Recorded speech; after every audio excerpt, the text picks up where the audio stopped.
नमस्कार. मी अरविंद विठ्ठल कुलकर्णी. अधोरेखितचा आजचा विषय आहे संसद भवनासमोर गणपतीचा भव्य पुतळा. मित्रहो, आज भाद्रपदातील शुद्ध चतुर्थी आहे. आजपासून गणेशोत्सवाला सुरुवात झाली आहे. आपल्याकडे हिंदूंमध्ये गेली शेकडो वर्ष घराघरात गणपतीचं पूजन होत होतं. त्याला सार्वजनिक स्वरूप लोकमान्य टिळकांनी दिलं. हिंदू हा व्यष्टी आहे, तो समष्टी म्हणून कधी जगापुढे त्या अर्थानं आला नाही. लोकमान्य टिळकांनी त्याला समष्टीच्या रूपात सादर केला. गणेशोत्सवामध्ये करमणूक आहे, पण तो करमणुकीसाठी सुरू करण्यात आलेला नाही. राष्ट्रीय समस्यांचं समाधान करण्यासाठी एक उपाय म्हणून गणेशोत्सव सुरू करण्यात आला आहे. कसं ते 1885 काँग्रेसच्या स्थापनेच्या वर्षात काँग्रेसनं नव्या राष्ट्राचा संकल्प सोडला, हिंदी राष्ट्र. त्यासाठी हिंदूंनी मुसलमानांना बरं वाटावं म्हणून आपलं हिंदुत्व बाजूला ठेवलं आणि आम्ही हिंदी आहोत आजपासून, तुम्ही पण हिंदी व्हा, तुमचं मुसलमान पण बाजूला ठेवा, आपण सगळे हिंदू म्हणू, हिंदी म्हणून.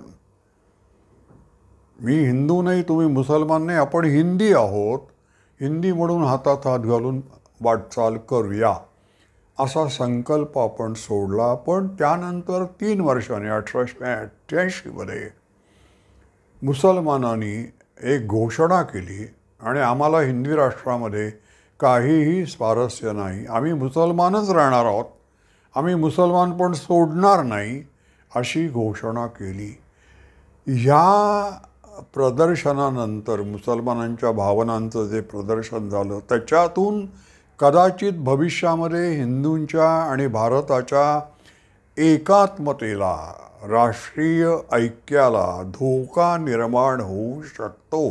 तशी जर परिस्थिती निर्माण झाली तर हिंदू संघटित असायला पाहिजेत. म्हणून लोकमान्य टिळकांनी अतिशय दूरदृष्टीनं सार्वजनिक गणेशोत्सव सुरू केलेला आहे. तुम्ही त्यावेळचे जर केसरीतले अग्रलेख एक 4-5 वर्षाचे काढून बघितलेत तर टिळकांना गणेशोत्सव सुरू केल्याचा किती आनंद झाला आहे.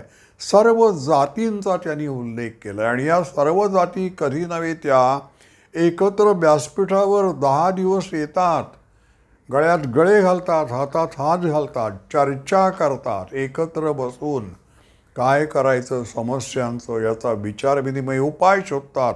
याचा टिळकांना एकत्वाच्या जाणीवेचा नवा साक्षात्कार त्यांना झाला आणि त्याबद्दल त्याकरिता त्यांनी समाधान व्यक्त केलेलं आहे.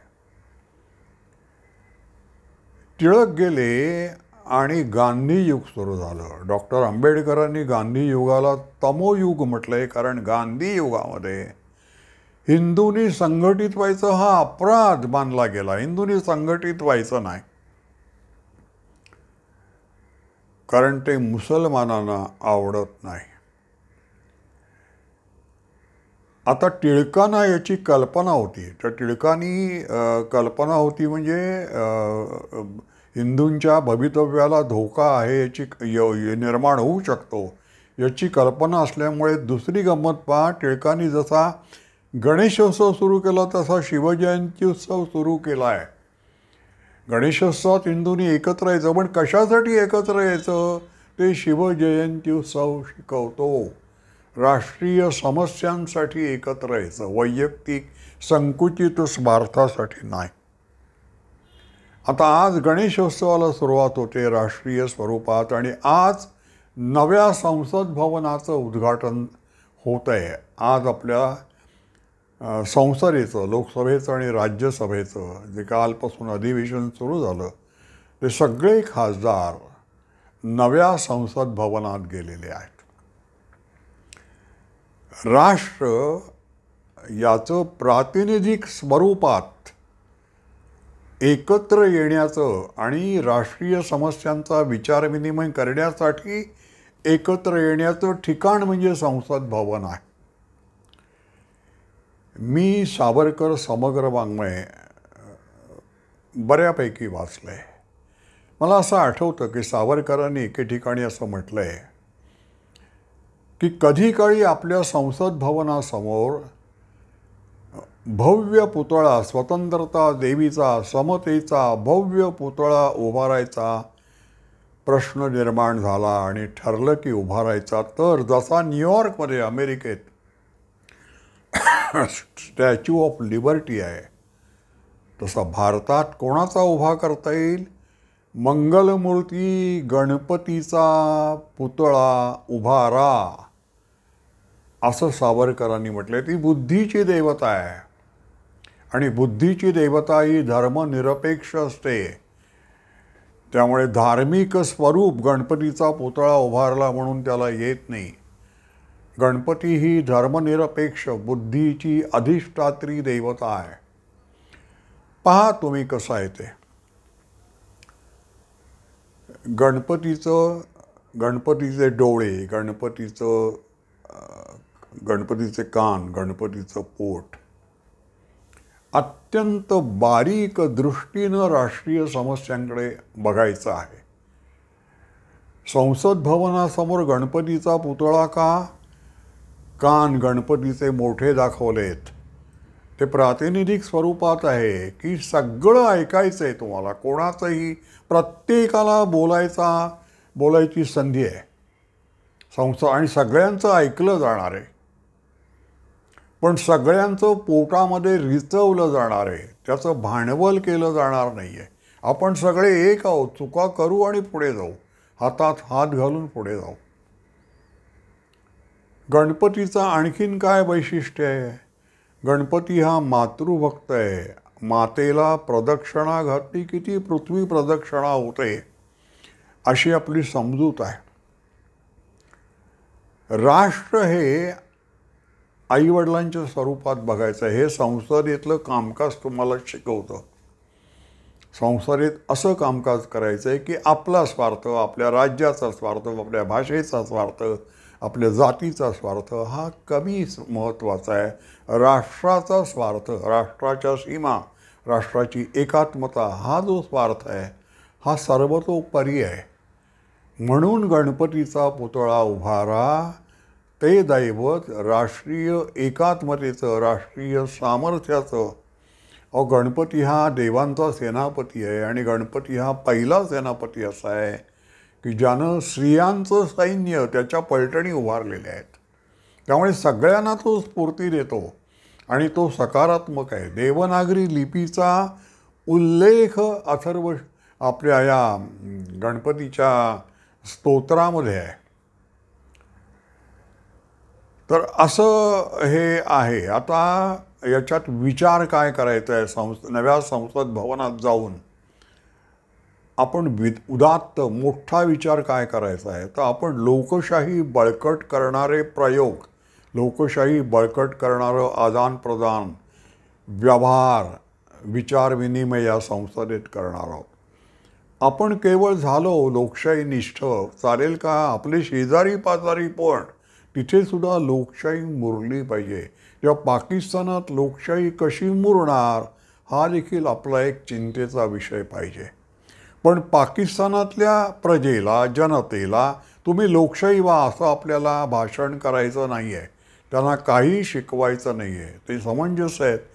आपलं वर्तन आपण केलं पाहिजे. हिंदूंचं वर्तन असं केलं पाहिजे, आदर्श स्वरूपात व्यक्त झालं पाहिजे की मुसलमानांना आपला हेवा वाटला पाहिजे की भारतामध्ये हिंदू बहुसंख्याक आहेत आणि कसे सगळे व्यवहार छान होत आहेत, आपण त्यांचं अनुकरण का करू नये असं मुसलमानांना न सांगता आपल्या वर्तनानं आपण एक आदर्श निर्माण केला पाहिजे. आणि पाकिस्तानात सुद्धा लोकशाही रुजेल असं आपण बघितलं पाहिजे. लोकसभेचे पहिले सभापती होते मावळणकर, गणेश वासुदेव मावळणकर. यांनी अतिशय मोठ्या परंपरा निर्माण केल्या आहेत. एकदा नेहरू पंतप्रधान होते आणि नेहरूंनी एक चिठी पाठवली मावळणकरांकडे की माझं अतिशय महत्त्वाचं काम आहे, तर जरा मला 2 मिनटं येऊन भेटाल का? मावळणकरांनी त्याच चिठीवर मागच्या बाजूला उत्तर लिहून नेहरूंकडे पाठवलं की आपण नव्यानं राष्ट्रजीवनाला सुरुवात करतो आहोत. आपण चांगल्या प्रथा पाडूया. या संसद भवनामध्ये सभापती हा सर्वोच्च असतो. त्याच्या अधिकारानं इथले सगळे व्यवहार होतात. तेव्हा सभापती कोणाच्या दारात जाणार नाही.